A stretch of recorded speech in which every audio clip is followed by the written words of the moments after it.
বাংলাদেশের দক্ষিণাঞ্চলের কৃষি জমিতে ফসলের এমন বাম্পার ফলন হাসি ফুটিয়েছে কৃষকদের মুখে। দ্বিগুণ হারে বেড়েছে কৃষকদের আয়। লবণাক্ততার বাধা জয় করে খুলে গিয়েছে কৃষি সম্ভাবনার নতুন দুয়ার। কিন্তু মাত্র কিছুদিন আগেও এই অঞ্চলের কৃষি ও কৃষকদের অবস্থা ছিল সম্পূর্ণ ভিন্ন।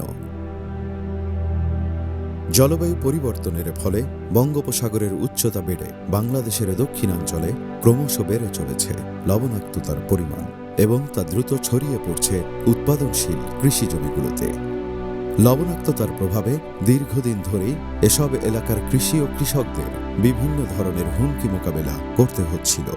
তাদের উপার্জনের বহুমুখী সুযোগগুলো সীমিত হয়ে আসায় প্রকট হয়ে উঠেছিল খাদ্য ও প্রয়োজনীয় পুষ্টির অভাব।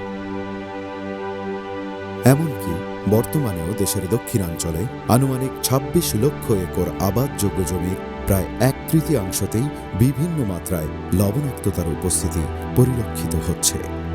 জলবায়ু বা লবণাক্ততা সহনশীল বীজের সংকট এবং আধুনিক শস্য ব্যবস্থাপনার অভাবে এই অঞ্চল তথা বাংলাদেশ বছরে কয়েক লাখ টন ফসল উৎপাদন থেকে বঞ্চিত হচ্ছে।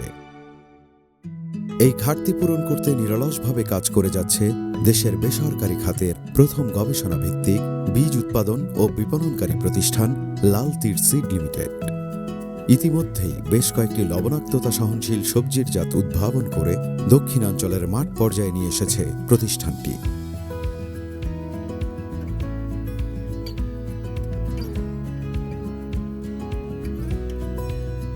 জার্মান ইনভেস্টমেন্ট কর্পোরেশনের আর্থিক সহায়তায় পরিচালিত ডেভেলপ পিপিপি প্রোগ্রামের আওতায় একটি প্রকল্পের মাধ্যমে লাল তীর নিজেদের উদ্ভাবিত সবজি বীজের পাশাপাশি বীজ থেকে উৎপাদিত জলবায়ু প্রতিকূলতা সহনশীল চারা পৌঁছে দিচ্ছে দক্ষিণাঞ্চলের কৃষকদের কাছে।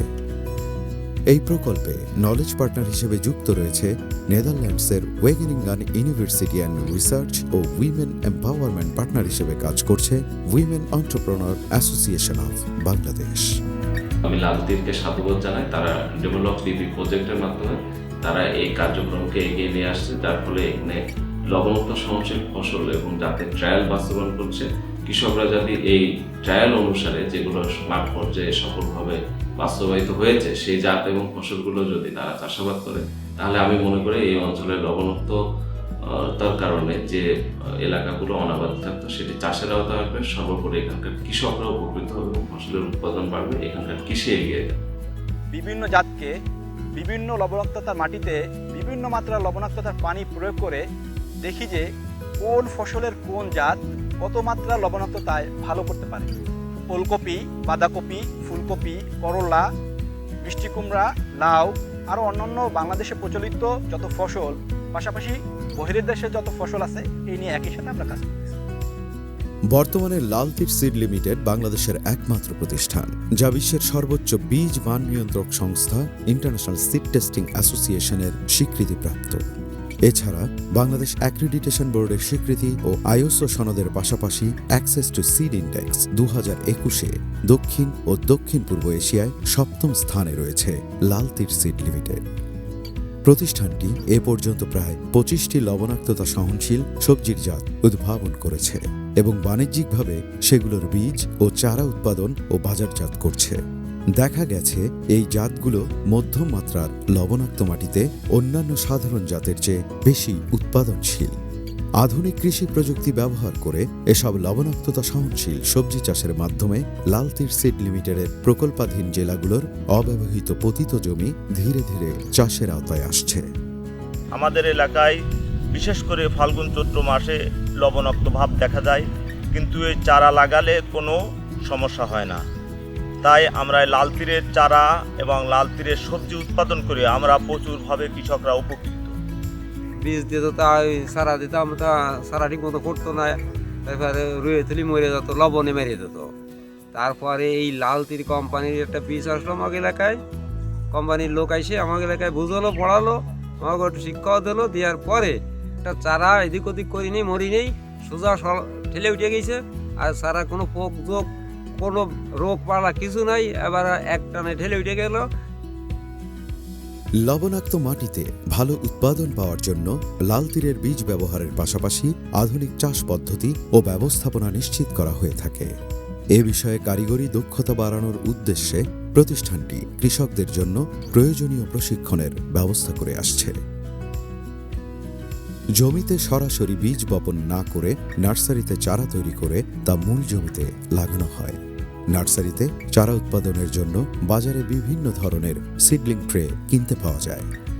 বীজ বপনের সময় ট্রেতে ভালো মানের মিডিয়া ব্যবহার করা হয়, যা খুব সহজে নিজ বাড়িতেই তৈরি করা যায়। 2 ভাগ পচা গোবর, 2 ভাগ নারিকেলের ছোবড়ার গুঁড়ো আর 1 ভাগ ছাই একসাথে মিশিয়ে নিলেই ভালো মানের মিডিয়া তৈরি হয়ে যায়।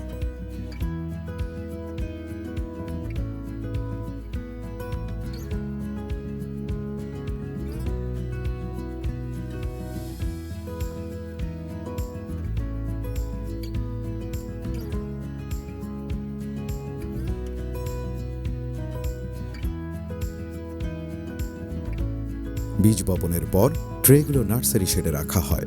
এখানে বীজগুলো প্রয়োজনীয় সুষম আলো ও বাতাস পায় এবং বিভিন্ন ক্ষতিকর পোকামাকড় থেকে সুরক্ষিত থাকে। সবজি ভেদে সাধারণত 3 থেকে 5 দিনের মধ্যে সিডলিং ট্রেতে চারা গজিয়ে যায় এবং 20 থেকে 35 দিনের মধ্যে চারাগুলো মূল জমিতে রোপণের জন্য উপযুক্ত হয়ে যায়। রোপণের 5 থেকে 7 দিন আগে চারাগুলো নার্সারি শেড থেকে বের করে নিরাপদ স্থানে রাখা হয়। এতে চারাগুলো যথেষ্ট পরিমাণে দিনের আলো পায় এবং বাইরের পরিবেশের সাথে খাপ খাইয়ে নিতে পারে। এখন চারাগুলো মূল জমিতে রোপণের জন্য প্রস্তুত। তবে ভালো ফলনের জন্য চারা রোপণের আগে মূল জমিটিও ভালোভাবে প্রস্তুত করে রাখতে হয়। রোপণের জন্য জমিতে লম্বালম্বি অথবা আড়াআড়িভাবে 1 মিটার প্রস্থ বিশিষ্ট বেড তৈরি করা হয়। তবে লতা জাতীয় সবজির জাত যেমন ডায়নালাউ, মায়া বা সুইটি মিষ্টি কুমড়া, টিয়া করলা ইত্যাদির ক্ষেত্রে বেডের প্রস্থ বাড়িয়ে 2 মিটার করতে হয়। প্রতিটি বেডের পাশে অথবা প্রতি 2 বেডের মাঝে সেচের জন্য 50 সেন্টিমিটার চওড়া নালা রাখা হয়। বাংলাদেশ মৃত্তিকা সম্পদ উন্নয়ন ইনস্টিটিউটের পরামর্শ অনুযায়ী বেডগুলোতে পরিমাণ মতো ইউরিয়া, টিএসপি, দস্তা, বোরন ইত্যাদি সার প্রয়োগ করা হয়।